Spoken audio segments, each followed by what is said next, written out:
Bismillahirrahmanirrahim. Qala al-muallif rahimahullahu ta'ala wa nafa'ana bi ulumihi fid dharaini. Amin. Faslun utawi iki ku fasal suwiji. Man utawi sapane wong intaqadha iku rusak wudu'uhu apa wudune man haruma mongko haram alaihi ing atase man arba'atu asya'a apa papat pira-pira suwiji-wiji. Jadi seseorang yang berhadas kecil atau seseorang yang tidak memiliki wudu atau sudah wudu tapi batal, maka diharamkan baginya 4 hal.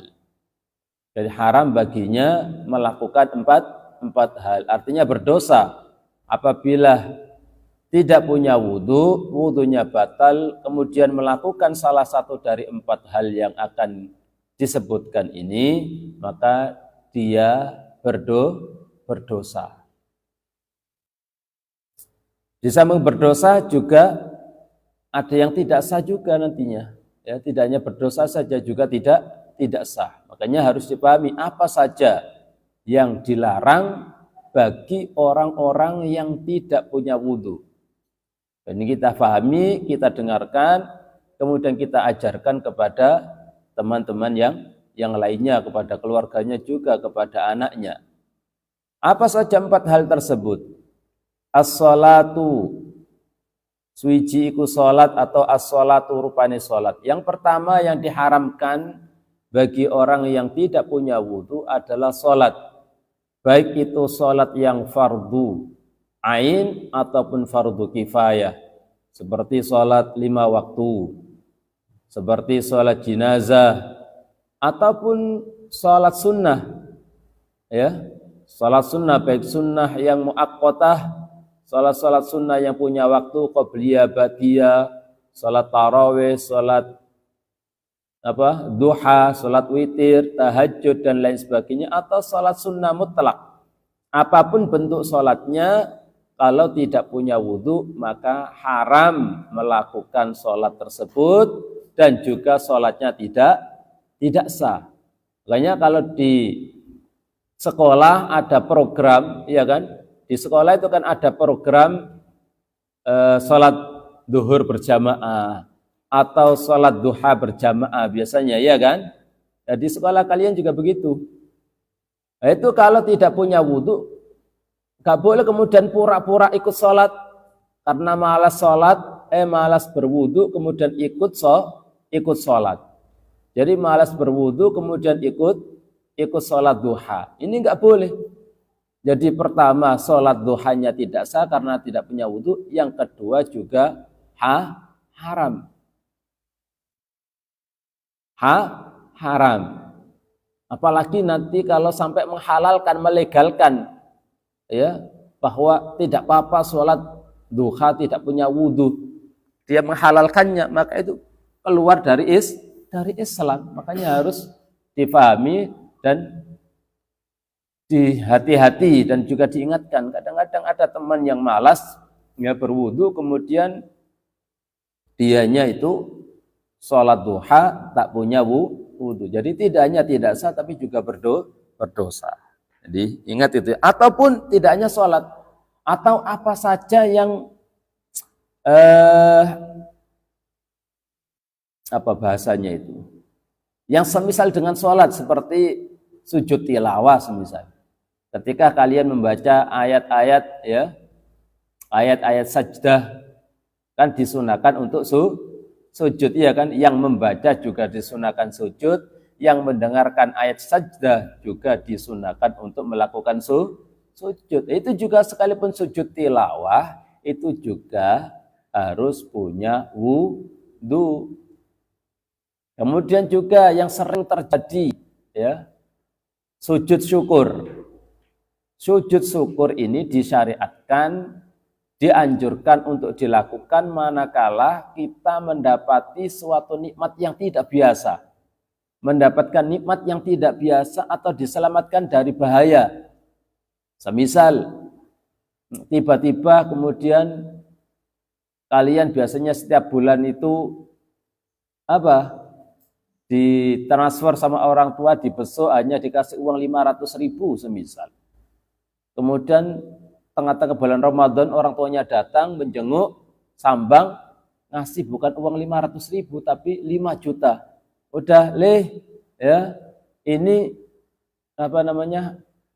bapak atau ibu habis dapat rezeki panen ikan banyak, alhamdulillah hasilnya lebih-lebih, tidak disangka rezekinya semakin banyak ya, berkat barokah doa kamu di pondok.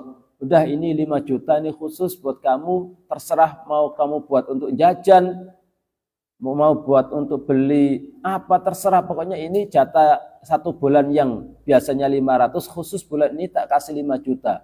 Nanti bulan depan tetap tak kasih 500 seperti biasa, tapi untuk bulan ini tak kasih 5 juta. Itu nikmat yang tidak biasa kalian dapatkan. Itu baru disyariatkan, disunahkan untuk sujud syukur.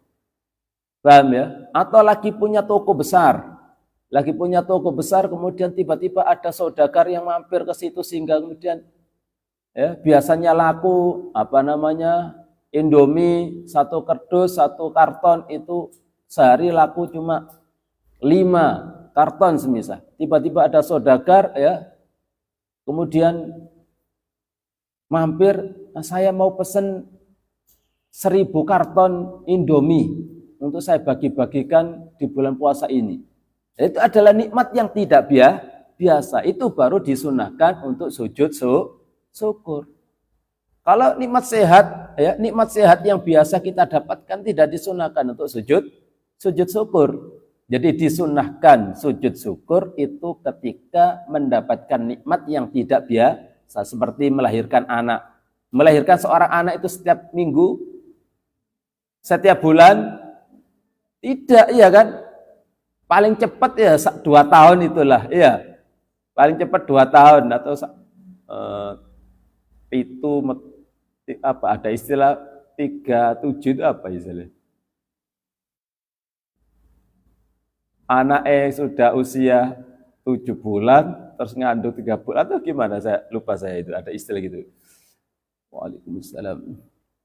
Ya, jadi nikmat seperti nikmat kedatangan anak, atau lama tidak punya jodoh, ya kan? Lama tidak dapat jodoh, tiba-tiba kemudian datang seorang ya ustadz atau ustadzah, kalau memang laki berarti yang pengen dapat jodoh, datang seorang ustadzah ya yang siap untuk dilamar, atau ada seorang ustadz yang siap melamar kalian karena kalian perempuan semisal, atau putranya kiai atau gus melamar kalian semisal. Itu nikmat yang tidak biasa.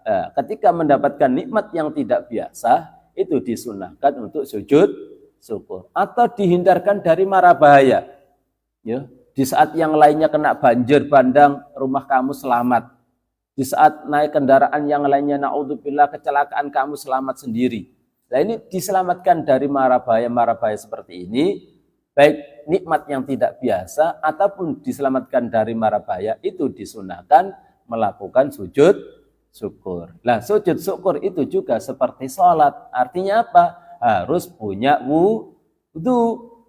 Kalau nggak punya wudu, sujud syukurnya tidak sah. Di samping harus punya wudu, juga harus menutup aurat. Di samping menutup aurat juga harus menghadap kiblat. Makanya ibadah itu juga dibutuhkan ilmu. Jangan ikut-ikutan. Jangan seperti mereka itu main bola. Sering kan kalian lihat main bola atau balapan motor ya, F1 atau Formula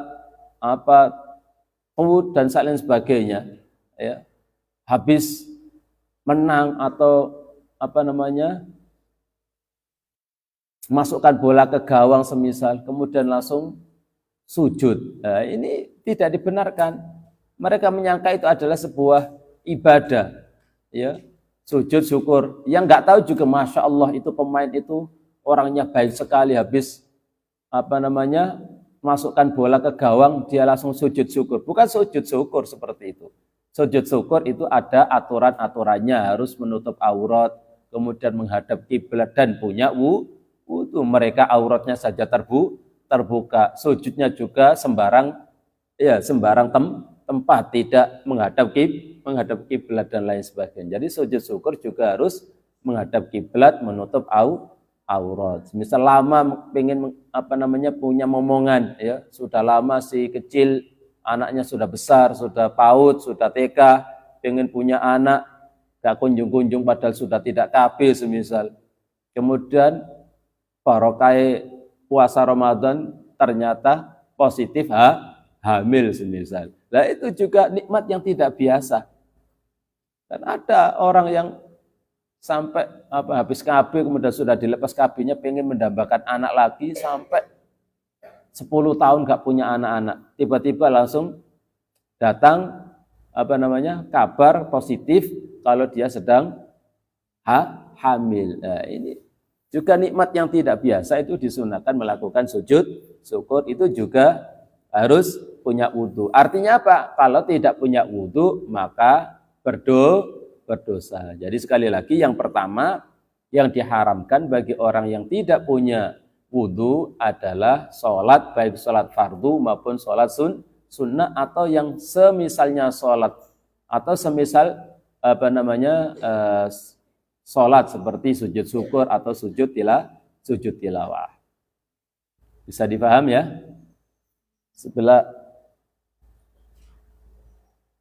Sebelah kanan, biar saya nolehnya nggak hanya ke kiri saja, biar ke kanan juga gitu ya. Nah, yang kanan ditempati. Kemudian lanjut.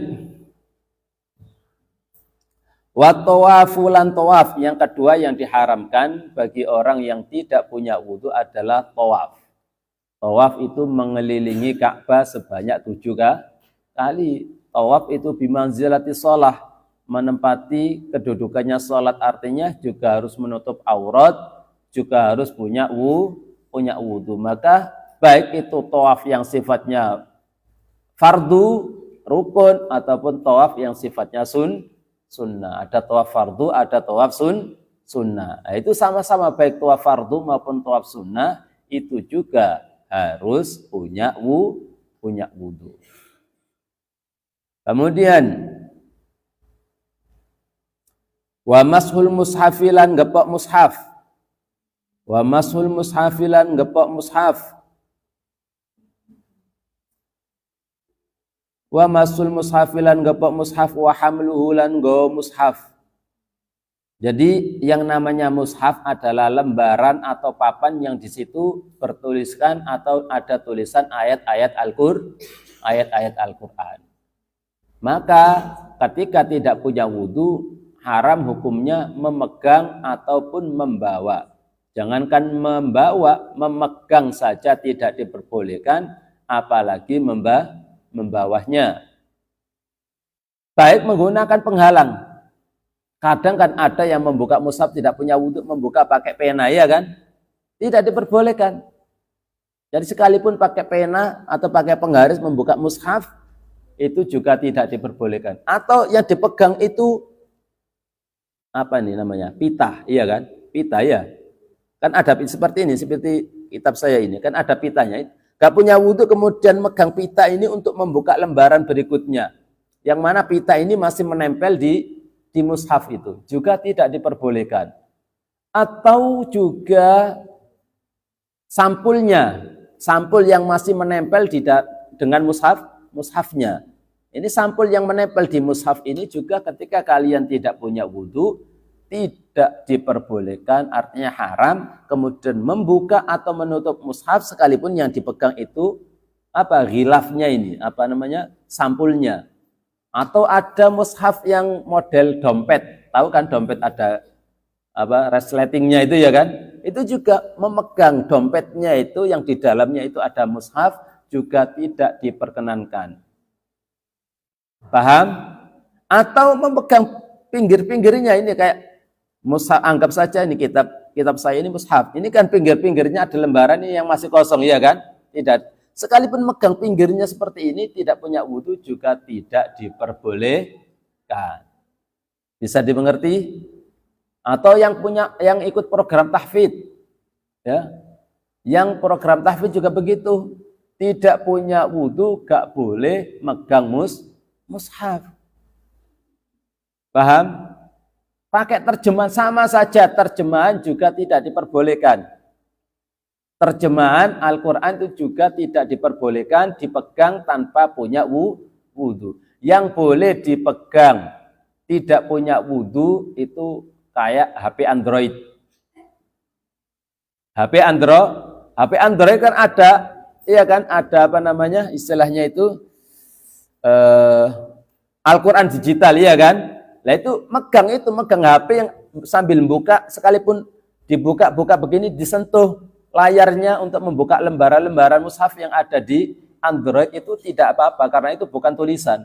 Itu hanya rumus-rumus, ada apa program-program atau istilahnya rumus-rumus yang dirangkai kemudian menampakkan itu. Aslinya bukan tulisan, nggak nampak di HP dibuka ya nggak ada tulisannya itu. Paham ya? Atau layarnya sambil buka ya tambah nggak nampak apa-apa. Jadi memegang apa namanya HP Android atau mushaf dari HP Android itu tidak apa-apa, tidak punya wudhu. Atau memegang tafsir. Nah, ini juga perhatikan tafsir. Tafsir yang boleh dipegang dalam keadaan tidak punya wudhu, syaratnya tafsirnya itu harus campur dengan ayat Al-Quran. Kayak kalau saya tahu tafsir Jalalain. Pernah buka tafsir Jalalain. Nah itu antara ayat dengan tafsir kan campur ya kan. Alif lam mim. Allah terus dalam kurung Allahu a'lam ya. Bimuradihi kan begitu ya kan. Kemudian dzalikal kitabul la raiba fi dilanjutkan. Jadi tafsir-tafsir yang di situ itu campur antara ayat Al-Qur'an dengan tafsirannya itu jadi satu. Itu tidak apa-apa dengan syarat jumlah tafsirnya lebih banyak daripada ayat Al-Qur'an. Paham di sini? Jadi tafsir yang boleh dipegang, disentuh tanpa menggunakan wudhu, tanpa punya wudhu adalah tafsir yang antara ayat dengan tafsirannya itu campur ya. Kemudian jumlah tafsirannya dengan ayat itu lebih banyak. Kalau terpisah, ayatnya sendiri kemudian tafsirannya di bawah, kan ada. Jadi tafsir itu ayatnya itu ditaruh di atas, kemudian di bawah itu ada penjelasannya, tafsirannya. Sekalipun penjelasannya lebih banyak, tapi karena tidak campur, ya, seperti tafsir Jalalain tadi, tidak punya wudhu, tidak diperbolehkan. Sama halnya juga dengan terjemahan. Terjemahan itu ayat Al-Quran kemudian terjemahnya atau habis alif lam mim. Hanya Allah yang tahu maknanya. Begitu tak? Enggak kan, terjemahan itu kan ayat kemudian di bawahnya itu ada nomor 1 terjemahnya ini, nomor 2 terjemahnya ayat nomor 2, begitu kan? Nah, begitu juga dari Quran terjemahan juga tidak boleh dipegang apabila tidak punya wudhu. Bisa dimengerti? Yang boleh megang tanpa punya wudhu itu hanya anak kecil. Tahu, sampean termasuk anak kecil apa? Bocil apa sudah amit-amit? Ya. Ya, imut-imut apa sudah amit-amit? Jadi yang diperbolehkan megang mushaf tanpa punya wudhu itu hanya anak kecil yang sudah tamyiz. Ingat, anak kecil yang sudah tamyiz. Tamyiz itu sudah sampai pada usia di mana anak itu bisa makan minum sendiri, pakaian sendiri, cawik sendiri, sinjak sendiri, dijak ngomong bisa jawab. Itu namanya anak yang sudah masuk pada usia tamyiz. Boleh anak kecil yang sudah tamyiz memegang mushaf tanpa punya wudhu, tidak berhenti di sini. dengan tujuan untuk belajar. Apa? Tujuan untuk belajar. Paham? Jadi sampean punya anak yang sudah tamyiz, kelas TKB, ya kan? Itu sudah tamyiz rata-rata kebanyakan. Kemudian mau ngaji ke TPQ sudah sampai pada jilid 27 atau sudah sampai pada tajwid atau gharib. Kan megangnya pegang pakai mushaf. Itu anak kecil sekalipun pegang mushaf atau pegang Al-Quran untuk ngaji di TPQ semisal atau di pesantren tidak punya wudhu, tidak apa-apa. Kalau bukan untuk belajar tidak diperkenankan. Tamyiz, kalau belum tamyiz nggak boleh, ya. Selain untuk belajar misal. Kadang-kadang kan mama sekarang mamut, tahu mamut ah? Kalian paham nggak istilah mamut? Mama muda, ya. Sekarang kan lagi tren, ya. Anaknya dipegang, anaknya masih kecil, masih umur 2 tahun, 3 tahun dipegangi mushaf, kemudian digendong, ya, terus diajak selfie, solehahku atau solehku atau solehahku, malaikat kecilku dan lain sebagainya, iya kan? Ya, terus dibuat story, dibuat video di TikTok dan lain sebagainya. Itu tidak diperbolehkan. Boleh anak kecil memegang mushaf tanpa punya wudhu hanya untuk belajar. Paham ya? Kalau pengen orang tuanya pengen foto, ya, selfie dengan anaknya pegang mushaf, ya ajari baca Al-Quran terus suruh moto. Kalau hanya sekedar keperluan untuk selfie atau foto saja tidak diperkenankan anak kecil memegang mushaf tanpa punya wudhu. Karena yang diperbolehkan anak kecil memegang mushaf tanpa wudhu itu hanya untuk tujuan belajar. Mau pergi ke TPQ atau murojaah atau ngelalar dan lain sebagainya. Bisa difaham? Nah itu makanya harus difahami, ya. Jangan gampang hukum, ya. Dan tanya dulu kepada orang yang fiqh, orang yang amanah dalam ilmunya. Enggak sembarang orang, makanya inna hadzal ilma dinun fanzuru amman ta'khuduna dinakum. Ya, ilmu itu bagian dari agama, maka lihatlah dari siapa kamu mengambil ilmu tersebut. Jangan asal main comot, jangan sembarang orang diambil, ya. Orang ini amanah atau enggak dalam menyampaikan ilmunya. Punya sanad enggak? Dibutuhkan belajar kepada orang yang punya sanad. Si ustadz ini belajar kepada kiai ini belajar kepada kiai B belajar kepada kiai C dan seterusnya sampai bersambung kepada Rasulullah Sallallahu Alaihi Wasallam. Kalau amanah maka yang disampaikan itu sesuai dengan apa yang didapatkan dari gurunya, ya, dan tidak bergaya untuk menyampaikan penemuan-penemuan sendiri menurut pemikiran-pemikiran sendiri dan lain sebagainya, ya. Sekarang kelasnya profesor, kelasnya doktor saja sudah merasa dirinya seperti Imam Syafi'i, ya, sudah merasa dirinya seperti Imam Malik. Ya, belum ada apa-apanya dengan Imam Malik. Baru bisa baca kitab Safinatun Najah saja sudah merasa dirinya seperti Imam Syafi'i. Na'udzubillah, ya. Kita ini masih orang awam. Ya, jangan kemudian terus wes mondok santri terus merasa dirinya itu alim, yang tidak mondok itu orang awam. Kita ini masih orang awam. Membaca kitab Safinah saja masih beletotan. Iya kan? Kitab Safinah saja belum paham, belum di luar kepala dan lain sebagainya, sudah merasa dirinya seperti Imam Syafi'i. Nah, itu makanya harus tahu diri. Jangan ojo ngeroso iso tapi sing iso rumongso. Paham? Nah, itu. Ya, kita ini masih orang-orang awam, ya, jauh dari beliau-beliau, ya,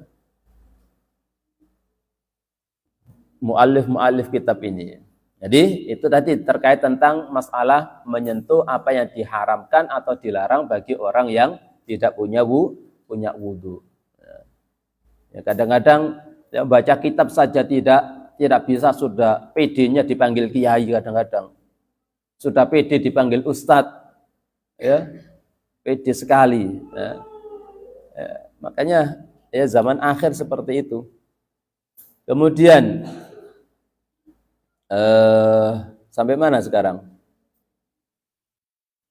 Wa yahrumu.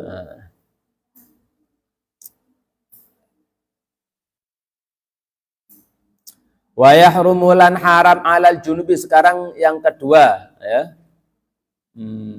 Ya sekarang yang kedua yang diharamkan bagi orang yang tidak punya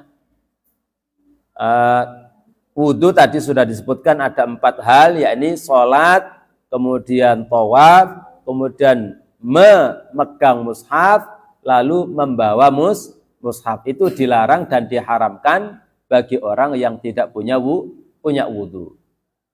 Kemudian sekarang apa yang diharamkan bagi orang yang junub?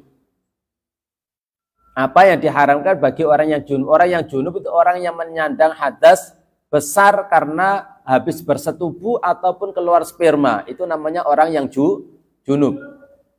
Jadi orang yang habis berhubungan suami istri atau habis bersetubuh ataupun habis keluar sperma, itu berarti orang-orang yang sedang junub menyandang hadas besar, maka diharamkan beberapa hal. Apa saja yang diharamkan bagi orang yang junub? Ya ini disebutkan. Sittatu asya'a apa 6 pira-pira suwiji-wiji. Sittatu asya'a apa 6 pira-pira suwiji-wiji. As-sholatu rupane salat, wa tawafu lan tawaf, wa masul mushafi lan gepok mushaf, wa hamluhu lan gawa al mushaf. Jadi yang 4 ini sama dengan apa yang diharamkan bagi orang yang tidak punya wudu. Jadi 4 sholat, tawaf, memegang dan membawa mushaf itu juga diharamkan bagi orang yang junub, sebagaimana diharamkan juga bagi orang yang tidak punya wudu. Itu kitabnya jangan ditaruh di kaki. Hati-hati kalau naruh kitab ya, naruh kitab jangan ditaruh di kaki. Misal kalian ngaji kan, ngaji itu taruh di paha, jangan ditaruh di kakinya. Nah, itu. Jadi termasuk mengagungkan ilmu, ya. Termasuk mengagungkan ilmu. Kalau ditaruh di kaki sini itu nggak boleh, haram hukumnya. Ya. Kitab-kitab agama itu nggak boleh, harus diagungkan dan dimuliakan. Kemudian yang 4 itu tambahnya apa? Tambahnya tadi ke 4, katanya 6. Kemudian yang kelima walubsulan netep fil masjidi ing dalam masjid. Jadi diam di dalam masjid sekalipun hanya sebentar. Ya, orang yang tidak punya orang yang junub itu tidak diperbolehkan menetap di dalam masjid sekalipun hanya sebentar, ataupun apa istilahnya? Mundar-mandir. Apa bahasanya itu? Lalu lalang, iya. Bolak-balik, ya, apalagi? Bolak-balik, selain bolak-balik apa? Riwariwi. Ya wes, pokoknya itulah bahasa yang kalian paham ya. Jadi muter ya, muter di masjid semisal, gak duduk ya, tapi muter aja di dalam masjid. Itu juga tidak diperbolehkan ya. Jadi bagi orang yang junub tidak diperkenankan netap di dalam masjid atau taraddud ya. Jadi keliling masjid gitu, muter di dalam masjid itu juga tidak diperbolehkan. Boleh kalau sekedar lewat. Semisal masjid itu ada pintu depan dan pintu belakang, kemudian hanya lewat begitu saja, tidak apa-apa. Yang tidak diperbolehkan itu menetap ataupun muter-muter di dalam masjid. Kalau sekedar lewat saja dari satu pintu ke pintu yang lain, sekedar lewat itu diperbolehkan. Sekalipun diperbolehkan, tapi yang baik ya tidak dilakukan. Selama masih ada jalan lain untuk lewat, ya sebaiknya melalui pintu atau jalan yang lain, tidak melewati masjid. Karena apa? Karena dia sedang junub. Sekalipun boleh lewat saja itu boleh, tapi yang lebih baik adalah tidak dilakukan selama tidak ada hajat yang harus lewat di situ. Itu yang kelima bagi orang yang junub.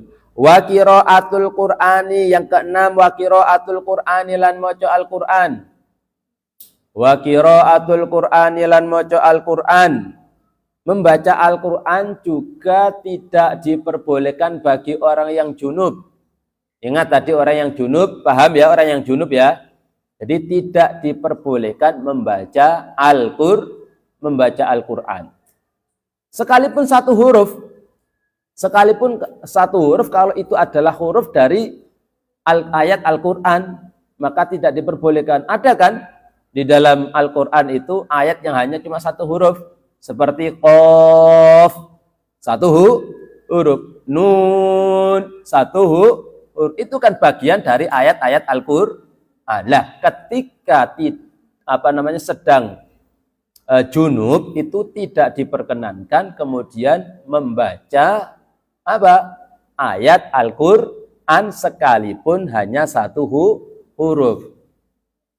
Kecuali diperbolehkan itu kecuali kalau baca bukan ada niatan untuk membaca, tapi untuk zikir, ya. Diperbolehkan membaca ayat-ayat Al-Qur'an tapi tujuannya bukan membaca ayat Al-Qur'an tapi untuk zikir. Dan yang perlu dicatat, memang ayat-ayat yang biasa digunakan untuk zikir seperti basmalah, ya kan? Mau apa saja disunahkan membaca basmalah selagi itu adalah baik. Mau naik kendaraan disunahkan baca doa, ya kan? Doanya apa? Subhanalladzi sakhkhara lana hadza wa ma kunna lahu muqrinin wa inna ila rabbina lamunqalibun. Itu kan bagian dari ayat Al-Qur'an. Lah ketika kalian naik kendaraan kemudian membaca subhanalladzi sakhkhara lana hadza al-ayah, tapi niatnya adalah untuk zikir, untuk naik kendaraan, itu diperbolehkan.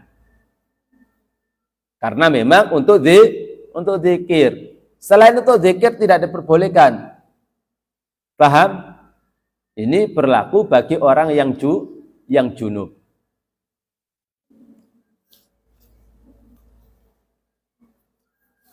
Atau sekarang Ustaz, saya baca juga niat zikir, tidak diperbolehkan. Jadi junub kemudian niat membaca sekaligus zikir, tidak diperbolehkan. Hanya diperbolehkan niat zikir saja, bukan niat membaca Al-Qur'an, membaca ayat-ayat Al-Qur'an, tapi yang dibaca itu memang ayat-ayat yang dibiasakan untuk dibaca untuk zikir. Seperti surat Al-Ikhlas, Al-Mu'awwidzatain, itu kan ayat-ayat surat-surat yang digunakan untuk tahsin atau untuk zikir, ya kan? Maka diniati zikir itu enggak apa-apa karena kebiasaannya seperti itu. Paham? Itu jadi 6 hal yang diharamkan bagi orang junub, sama seperti yang 4 itu sama seperti orang yang tidak punya wudu, ditambahkan lagi dengan apa? Dengan tidak boleh menetap di dalam masjid, dan yang ke-6 adalah tidak diperkenankan membaca Al-Qur'an sekalipun satu huruf, yang mana satu huruf itu bagian dari ayat Al-Qur'an seperti Nun, Qaf, dan seterusnya, ya kan, ada kan? Nah.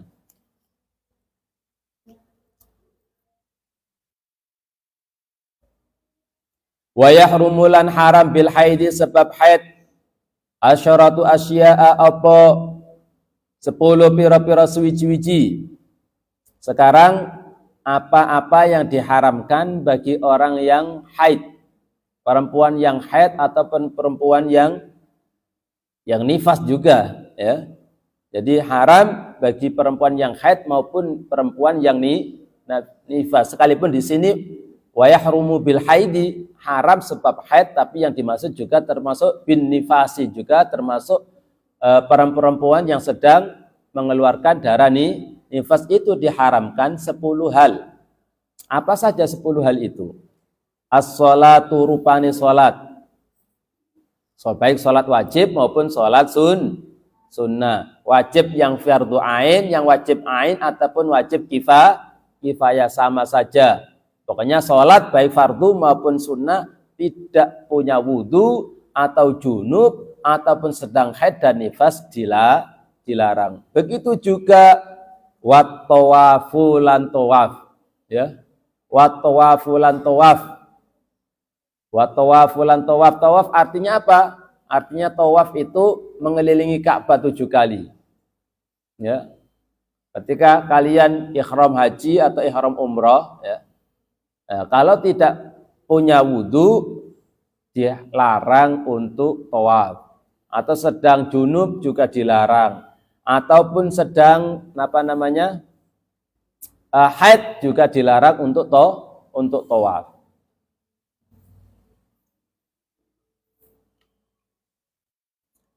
Wa masul mushafilan gepok mushaf wa hamluhu lan gawa mushaf. Begitu juga sama bagi orang yang haid dan nifas dilarang untuk memegang ataupun membawa mushaf. Sama halnya tadi juga saya masih mumpung ingat, tidak diperkenankan bagi orang tua menyuruh anaknya. Bapaknya, orang tuanya pengen baca mushaf, kemudian menyuruh anak kecil, anaknya, putranya atau putrinya untuk mengambilkan mushaf, yang mana anak kecil tadi tidak punya wudu, karena anak kecil diperbolehkan memegang mushaf atau membawa mushaf tanpa wudu apabila ada tujuan untuk belajar. Kalau orang tua menyuruh, ini tidak diperbolehkan, orang tuanya berdosa, orang tuanya. Duk, le, nak, ya, sayang, ambilkan itu mushafnya papa, mushafnya ayah, mushafnya bapak, mau menghatamkan Al-Quran di bulan Ramadan. Padahal tahu anaknya belum punya wudu. Tidak diperbolehkan orang tua menyuruh anak kecil untuk mengambil. Bahkan ketika bersih-bersih rumah semisal, ya, tidak punya wudu, apalagi sedang haid ataupun nifas, tidak punya wudu saja, yang ringan itu saja tidak diperbolehkan.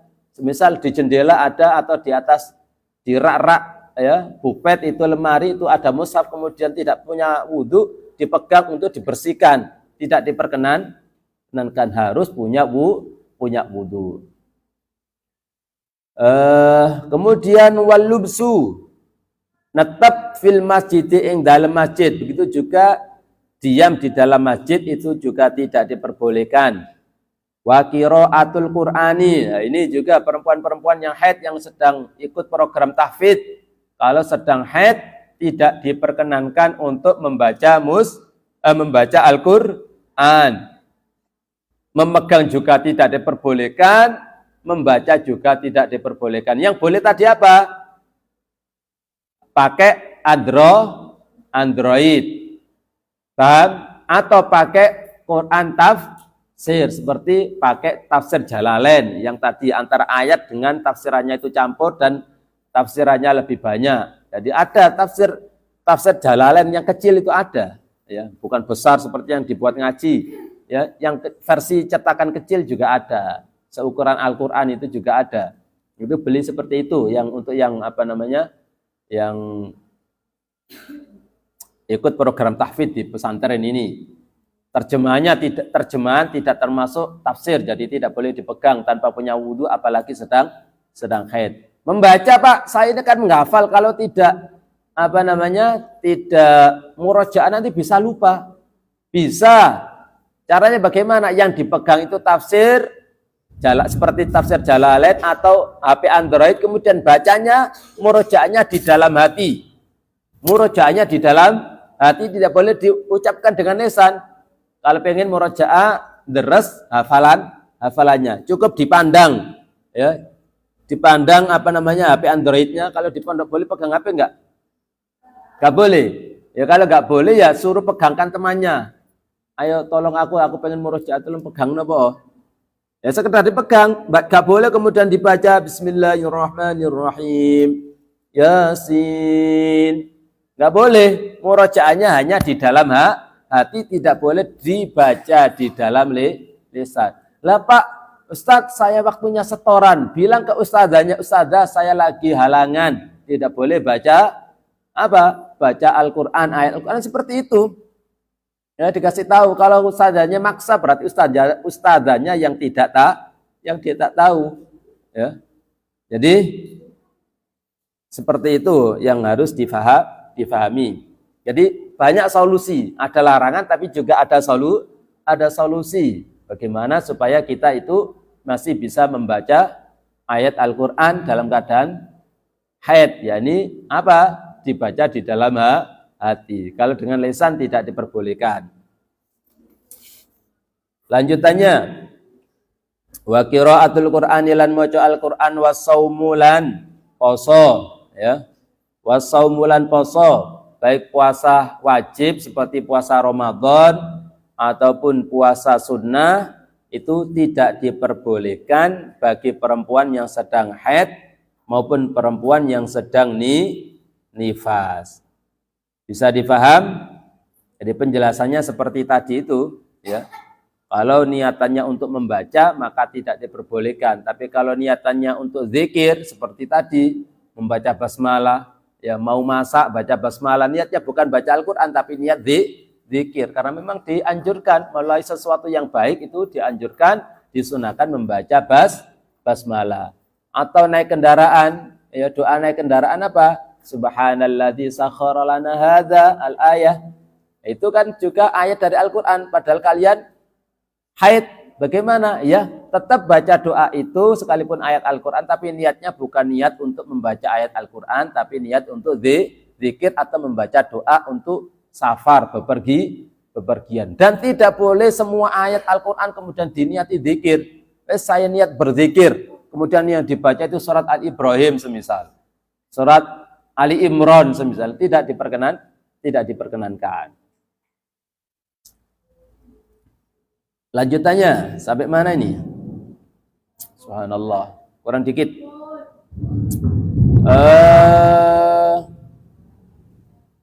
Walubsu fil masjidi, tetap di dalam masjid juga tidak boleh, ya. Kalau sekedar lewat saja boleh, ya. Itu kemudian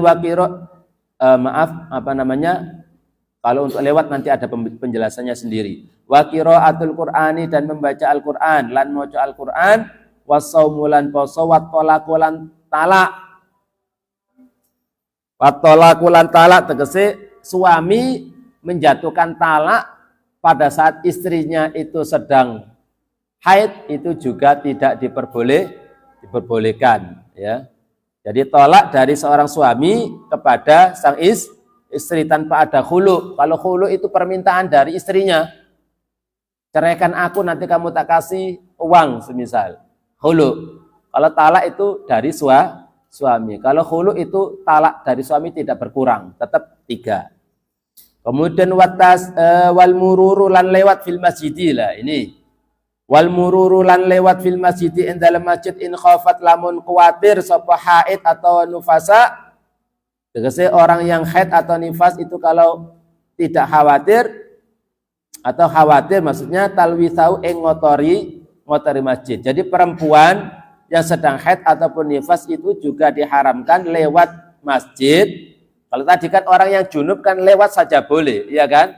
Tapi kalau orang yang haid ataupun nifas, jangankan menetap, lewat saja tidak boleh apabila dikhawatirkan mengotori masjid dengan darahnya tadi. Tapi kalau dirasa aman karena pakai pembalut semisal, itu hukumnya adalah makruh, ya. Boleh tapi makruh, sebaiknya dihindari. Yang ke-10 adalah walistimta'ulan ngalap suko, ngalap seneng, bersendagurau, ya, bima kelawan anggota baina surati kang tetep ing dalem antarané udel warubati lan dengkul. Ketika sedang haid ataupun nifas, diharamkan bagi si perempuan ini mempersilahkan atau mengiyakan atau mengajak suaminya untuk bersendagurau, bersenang-senang antara pusar dan lutut. Paham? Tanpa adanya penghalang, ini yang dilarang tanpa adanya penghalang. Tapi ada pendapat yang mengatakan bahwa tidak apa-apa asalkan tidak bersetubuh, ya. Asalkan tidak setubuh. Jadi qila la yahrumu ghairul jima. Jadi tidak haram kecuali bersetubuh. Ketika perempuan sedang haid nifas, kalau bersetubuh haram, tapi kalau sekedar bersendagurau itu diperbolehkan. Faslun asbabut tayammumi wallahu